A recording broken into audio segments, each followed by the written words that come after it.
नमस्कार मित्रांनो, मुंबई महानगरपालिकेमार्फत आरोग्य विभागात विविध पदांची भरती केली जाणार आहे आणि यासाठी इच्छुक आणि पात्र अशा उमेदवारांकडून 25 एप्रिल 2025 पर्यंत अर्ज मागवले जात आहे।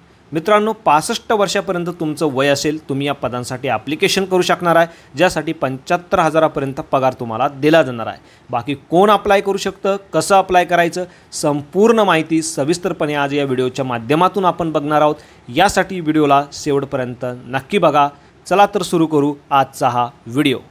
मित्रांनो, मुंबई महानगरपालिकेमार्फत आरोग्य विभागात विविध पदांची भरती केली जाणार आहे। याबाबतचे सविस्तर अपडेट तुम्हाला या संकेतस्थळावरून प्राप्त होणार आहे। या संकेतस्थळांच्या लिंक मी आपल्या व्हिडिओच्या डिस्क्रिप्शनमध्ये देखील दिलेल्या आहे। आता इच्छुक आणि पात्र अशा उमेदवारांनी 25 एप्रिल 2025 पर्यंत ॲप्लिकेशन करणं आवश्यक असणार आहे। यासाठी तुम्हाला ही जी गुगल फॉर्मची लिंक आहे या लिंकवरती क्लिक करायचं आहे। ही लिंक देखील मी आपल्या व्हिडिओच्या डिस्क्रिप्शनमध्ये दिलेली आहे। या लिंकवरती क्लिक केल्यानंतर एक फॉर्म तुमच्यासमोर ओपन होईल। तो फॉर्म तुम्हाला व्यवस्थित भरायचा आहे। तो भरल्यानंतर त्या फॉर्मची प्रिंटआउट घ्यायची आहे। प्रिंटआउट घेतल्यानंतर त्या फॉर्मसोबत तुम्हाला सर्व डॉक्युमेंट तुमचे जोडायचे आहे। आता डॉक्युमेंट कोणकोणते असणार आहे हे देखील मी आपल्याला व्हिडिओच्या पुढे सांगितलेलं आहे।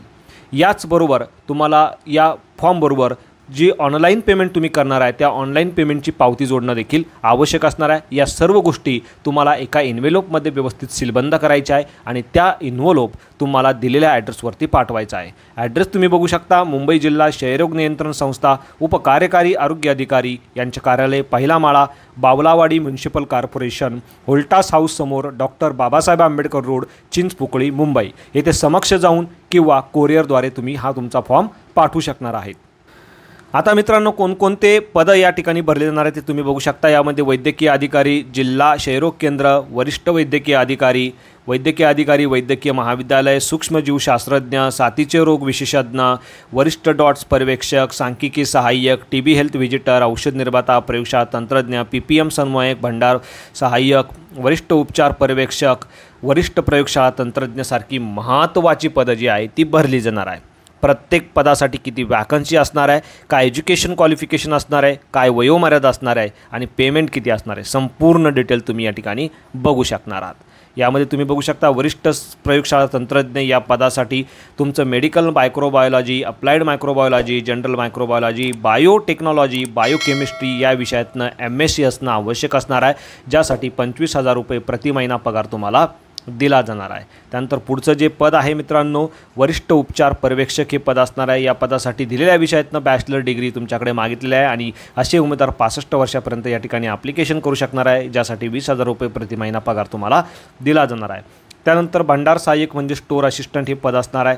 फक्त 12वी तुमची असेल तुम्ही ॲप्लिकेशन करू शकणार आहे। 17,000 रुपये प्रति महिना पगार तुम्हाला दिला जाणार आहे आणि या पदासाठी देखील 65 वर्षापर्यंत उमेदवारांना अप्लाय करता येणार आहे। आता यामध्ये जर तुमचा फार्मसीमधनं डिप्लोमा झालेला आहे आणि दिलेल्या विषयांचं ज्ञान तुमच्याकडे आहे तर तुम्हाला प्राधान्य देखील देण्यात येणार आहे।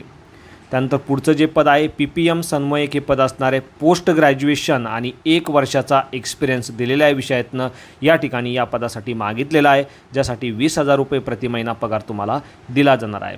त्यानंतर प्रयोगशाळा तंत्रज्ञ म्हणजे लॅब टेक्निशियन हे पद असणार आहे। यासाठी देखील तुमची 12वी आणि डिप्लोमा तुमचा मेडिकल लॅबोरेटरी टेक्नॉलॉजीमधनं असणं आवश्यक असणार आहे। 17,000 रुपये प्रति महिना पगार तुम्हाला या पदासाठी दिला जाणार आहे। ज्या उमेदवारांकडे 1 वर्षाचा एक्सपिरियन्स असेल अशा उमेदवारांना या ठिकाणी विशेष प्राधान्य देण्यात येणार आहे।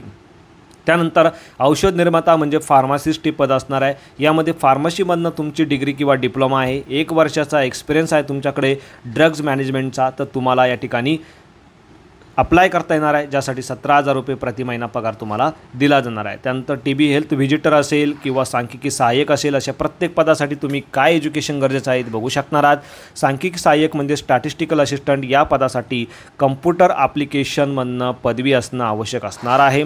यासाठी 40 वर्ड पर मिनिट इतका तुमचा टायपिंग स्पीड मागितलेला आहे, ज्यासाठी 30,000 रुपये प्रति महिना पगार तुम्हाला देण्यात येणार आहे। त्यानंतर मित्रांनो, वरिष्ठ डॉट्स पर्यवेक्षक हे जे पद आहे या पदासाठी देखील ग्रॅज्युएशन आणि दिलेल्या विषयाचं स्किल तुमच्याकडे असणं आवश्यक असणार आहे। या पदासाठी मात्र 2 व्हीलर लायसन तुमच्याकडे असणं आवश्यक असणार आहे। ज्या उमेदवारांकडे 2 वर्षाचा एक्सपिरियन्स आहे आणि ज्यांचं कम्युनिकेशन स्किल चांगलं आहे अशा उमेदवारांना या ठिकाणी विशेष प्राधान्य देण्यात येणार आहे। या पदासाठी देखील 65 वर्षापर्यंत तुम्ही ॲप्लिकेशन करू शकणार आहे, ज्यासाठी 20,000 रुपये प्रति महिना पगार तुम्हाला दिला जाणार आहे। याच व्यतिरिक्त मित्रांनो, साथीचे रोग विशेषज्ञ असेल, सूक्ष्मजीवशास्त्रज्ञ, वैद्यकीय अधिकारी अशा विविध पदांसाठी तुम्ही एज्युकेशन क्वालिफिकेशन चेक करू शकणार आहे आणि तुमच्या एज्युकेशननुसार तुम्ही या ठिकाणी ॲप्लिकेशन करू शकणार आहात। आता यामध्ये तुम्ही बघू शकता मित्रांनो, राष्ट्रीय आरोग्य अभियानांतर्गत हे पद भरले जाणार आहे आणि या संदर्भाचे संपूर्ण अपडेट तुम्हाला या संकेतस्थळावरून प्राप्त होणार आहे। यासाठी मित्रांनो, पूर्ण अपडेट, पूर्ण जाहिरात वाचल्यानंतर तुम्हाला हा फॉर्म भरायचा आहे। फॉर्म भरण्यासाठी या गुगल फॉर्मवरती तुम्हाला क्लिक करायचं आहे। दिलेली सर्व इन्फॉर्मेशन तुम्हाला व्यवस्थित भरायची आहे आणि त्यासोबत तुम्हाला तुमचे डॉक्युमेंट सेल्फ अटेस्टेड करून दिलेल्या ॲड्रेसवरती प्रत्यक्ष किंवा कोरिअरनी पाठवायचे आहे। 25 एप्रिल 2025 ही तुमची ॲप्लिकेशन करण्याची शेवटची तारीख असणार आहे। मित्रांनो, यामध्ये तुम्ही बघू शकता 65 वर्ष काही पदांसाठी, तर काही पदांसाठी 70 वर्षापर्यंत तुम्हाला ॲप्लिकेशन करता येणार आहे। मात्र 60 वर्षापेक्षा जास्त वय असलेल्या उमेदवारांना जिल्हा शल्य चिकित्सक यांच्याकडून प्राप्त केलेले शारीरिकदृष्ट्या मानसिकदृष्ट्या सक्षम असल्याचे प्रमाणपत्र देखील अर्जासोबत जोडणं आवश्यक असणार आहे। अर्ज भरताना जो ईमेल ॲड्रेस, मोबाईल नंबर तुम्ही या ठिकाणी देणार आहे तो चालू स्थितीत असलेलं देणं आवश्यक असणार आहे, कारण पूर्ण भरती प्रक्रिया होईपर्यंत जी पण इन्फॉर्मेशन तुम्हाला दिली जाणार आहे ती ह्याच ईमेल ॲड्रेसवरती आणि मोबाईल नंबर थ्रू दिली जाणार आहे, हे तुम्हाला लक्षात ठेवायचं आहे। बाकी महाराष्ट्र राज्याचा रहिवासी असल्याचं डोमासाईल सर्टिफिकेट देखील तुम्हाला अर्जासोबत या ठिकाणी सादर करायला आवश्यक असणार आहे। कोणकोणते डॉक्युमेंट सादर करणं आवश्यक असणार त्याचे देखील डिटेल तुम्ही या ठिकाणी बघू शकणार आहे। ज्या उमेदवारांकडे अनुभव आहे अशा उमेदवारांना अनुभवासंदर्भाचं प्रमाणपत्र देखील सादर करणं आवश्यक असणार आहे। यामध्ये फक्त शासकीय आणि निमशासकीयच अनुभव ग्राह्य धरण्यात येणार आहे। कोणत्याही प्रकारचा खाजगी अनुभव या ठिकाणी ग्राह्य धरण्यात येणार नाही, हे तुम्हाला लक्षात ठेवायचं आहे। त्यानंतर मित्रांनो, यामध्ये खुल्या प्रवर्गातील लोकांसाठी 150 रुपये, तर राखीव प्रवर्गातील लोकांसाठी 100 रुपये इतकं परीक्षा शुल्क असणार आहे। परीक्षा शुल्क तुम्ही ऑनलाईन पद्धतीने दिलेल्या बँक थ्रू भरू शकणार आहात। ॲड्रेस तुम्ही बघू शकता, state bank of India, name Mumbai district TB control society, हा अकाउंट नंबर आहे आणि हा IFSC कोड आहे। या IFSC कोडवरती, ह्या अकाउंट नंबरवरती तुम्हाला तुमचा ऑनलाईन पद्धतीने पेमेंट करायचं आहे आणि पेमेंट केल्यानंतर तुम्हाला त्याची जी पावती आहे ती पावती देखील अर्जासोबत जोडणं आवश्यक असणार आहे। बाकी उमेदवारांनी फोटो आणि स्वाक्षरी दिलेल्या जागेतच करणं आवश्यक असणार आहे, त्याची देखील डिटेल तुम्ही या ठिकाणी बघू शकणार आहे। आता अर्ज आलेल्या उमेदवारांपैकी कशा पद्धतीने निवड या ठिकाणी केली जाणार तुम्ही बघू शकता। यामध्ये अंतिम वर्षाला तुम्हाला किती मार्क आहे त्यानुसार 50 गुण दिले जाणार आहे। त्यानंतर ज्या पदासाठी तुम्ही ॲप्लिकेशन करत आहात त्या पदासाठी तुमच्याकडे जी शैक्षणिक अर्हता गरजेची आहे ती असणं तर आवश्यक असणारच आहे, मात्र त्यापेक्षा उच्च शैक्षणिक अर्हता असेल तर त्यासाठी 10 गुण, पदासाठी काही अनुभव असेल तुमच्याकडे तर 5 गुण आणि मुलाखतीसाठी 20 गुण, असे 100 गुणांपैकी गुणांकन पद्धत या ठिकाणी अवलंबली जाणार आहे आणि मेरिट लिस्ट तयार करून पात्र अशा उमेदवारांना पुढच्या प्रक्रियेसाठी म्हणजे डॉक्युमेंट व्हेरिफिकेशनसाठी बोलवलं जाणार आहे। मित्रांनो, डॉक्युमेंट व्हेरिफिकेशनला जाताना कोणकोणते डॉक्युमेंट तुम्हाला घेऊन जायचे आहे त्या डॉक्युमेंटची लिस्ट तुम्ही या ठिकाणी बघू शकणार आहे। संपूर्ण लिस्ट मी आपल्या PDF दिलेली आहे, जी PDF मी आपल्या व्हिडिओच्या डिस्क्रिप्शनमध्ये जोडलेली आहे। तर अशा पद्धतीने मित्रांनो तुम्हाला हा अर्ज करायचा आहे। दिलेल्या गुगल फॉर्मवरती क्लिक करून संपूर्ण अर्ज फिलअप करायचा आहे। त्यानंतर त्याची प्रिंट घेऊन त्याबरोबर तुम्हाला हे जे डॉक्युमेंट या ठिकाणी मी सांगितलेले संपूर्ण डॉक्युमेंट जोडायचे आहे। त्यानंतर ऑनलाईन पद्धतीने जे पेमेंट केलं त्या पेमेंटची पावती देखील जोडायची आहे आणि या सर्व गोष्टी मित्रांनो तुम्हाला एका इन्व्हेलोपमध्ये सीलबंद करायच्या आहे आणि त्या इन्व्हेलोपमध्ये ज्या पदासाठी तुम्ही अर्ज करतात त्या पदाचं नाव, त्यानंतर तुमचं नाव या ठिकाणी तुम्ही बघू शकता।